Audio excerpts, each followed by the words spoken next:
بھی تھے، بہت بڑے قاضی بھی تھے، عطیت اللہ فوت ہو گئے رحمۃ اللہ علیہ، اور حرم مدینہ میں بھی ان کا درس ہوتا تھا مغرب سے عشاء تک۔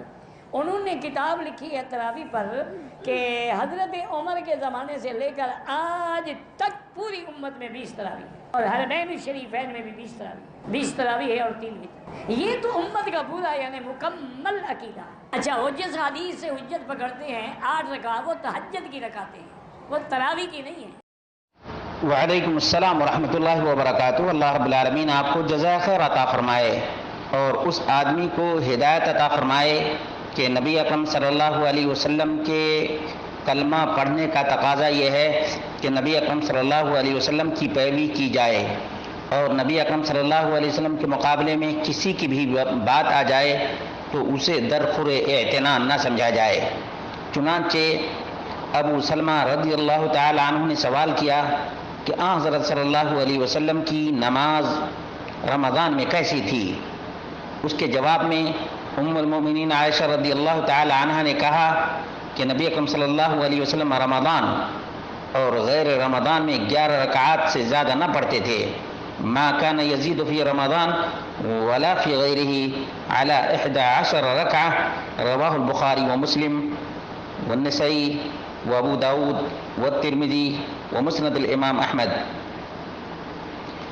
اس روایت سے معلوم ہوا کہ تہجد اور تراویح کو ایک ہی ام المومنین عائشہ رضی اللہ تعالی عنہ نے مانا ہے، ورنہ لازم آئے گا کہ ام المومنین نے سائل کو جواب غلط دیا ہے۔ اس سے آپ پوچھئے، جس نے آپ کو ویڈیو کلپ بھیجی ہے اس سے آپ پوچھئے کہ ام المومنین کا جواب صحیح تھا یا غلط تھا، اور یہ باطل ہے کیونکہ ام المومنین عائشہ رضی اللہ تعالی عنہا سے زیادہ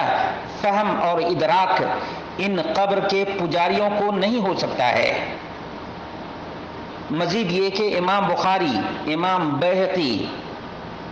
علامہ زیلعی، حنفی نصب الرایہ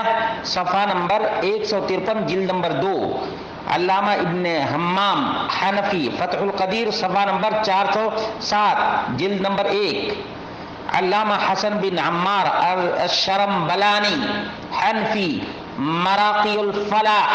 صفحہ نمبر 224، علامہ ابن نجیم الحنفی کتاب البحر الرائق صفحہ نمبر 66-67 جلد نمبر 2 وغیرہ نے اس روایت کو تراویح کے ابواب میں ذکر کر کے یہ تسلیم کر لیا ہے کہ اس حدیث کا تعلق نماز تراویح کے ساتھ ہے، اور ام المومنین عائشہ رضی اللہ تعالی عنہا نے تہجد اور تراویح کو ایک ہی قرار دیا ہے، ایک ہی قرار دیا ہے۔ اس بریلوی سے پوچھ لیجئے کہ تمہارے جو ابو حنیفہ ثانی ابن نجیم الحنفی ہیں البحر الرائق میں لکھتے ہیں، ابن حمام الحنفی فتح القدیر میں لکھتے ہیں کہ تراویح، تہجد، قیام رمضان سب ایک ہی چیز کے کئی نام ہیں، ایک ہی چیز کے کئی نام ہیں۔ ان سے جا کر پوچھو۔ اس کے بعد البانی کے بارے میں پوچھنا، زبیر علی زئی کے بارے میں پوچھنا، جب تسلی ہو جائے گی تب آنا، کیونکہ یہ تمہارے اکابر ہیں، یہ تمہارے اکابر ہیں، لیکن تم قبر کے پجاری، تو تمہیں قبر پر اذان دینے سے فرصت نہیں ہے، قبر پر پھول چڑھانے سے فرصت نہیں ہے، قبر پر چادر چڑھانے سے فرصت نہیں ہے، تو تم ان فقہی مسائل کو کیا جانو گے،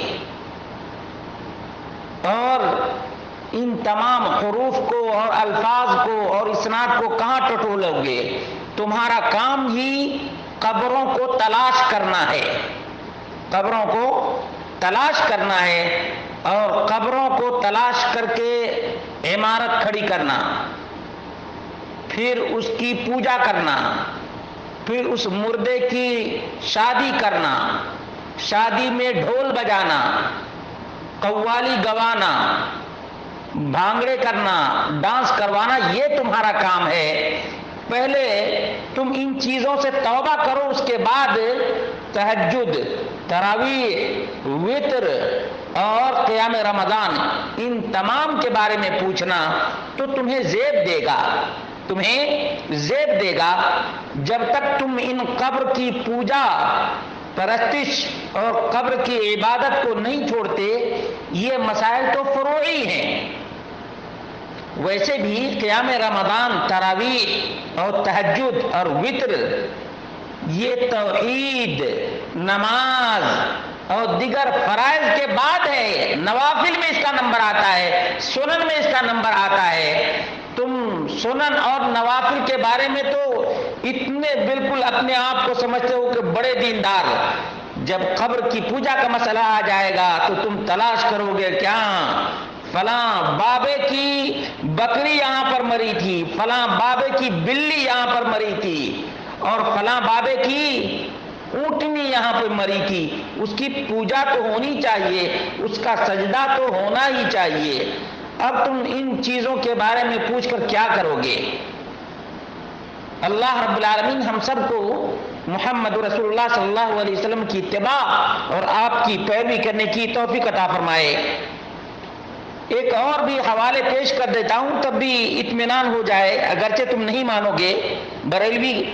ویسے بھی دلیل کا ماننے والا تو ہے نہیں، اس کا کام ہے ہنگامہ کرنا۔ انور شاہ کشمیری لکھتے ہیں، یہ بات تسلیم کرنے کے سوا کوئی چارہ کار نہیں کہ نبی اکرم صلی اللہ علیہ وسلم کی تراویح 8 رکعت تھی، اور کسی ایک روایت سے بھی ثابت نہ ہو سکا کہ آپ نے رمضان میں تہجد اور تراویح الگ الگ پڑھی ہوں، الگ الگ پڑھی ہوں۔ نبی اکرم صلی اللہ علیہ وسلم کے زمانے میں تراویح اور تہجد کی رکعات میں کوئی فرق نہ تھا، بلکہ صفت اور وقت میں فرق تھا۔ سن لو، یہ العرف الشذی صفحہ نمبر 282 جلد نمبر 1۔ یہ ہو سکتا ہے حنفی کی بات قبول کر لے، اہل حدیث کی بات کہاں ان کو ہضم ہوتی ہے۔ یہ حنفی انور شاہ کشمیری حنفی دیوبندی، لیکن دیوبندی کی بھی بات ہو سکتا ہے نہ مانے، لیکن نہ ماننے والے کے لیے سورج کا اجالا بھی ناکافی ہوتا ہے۔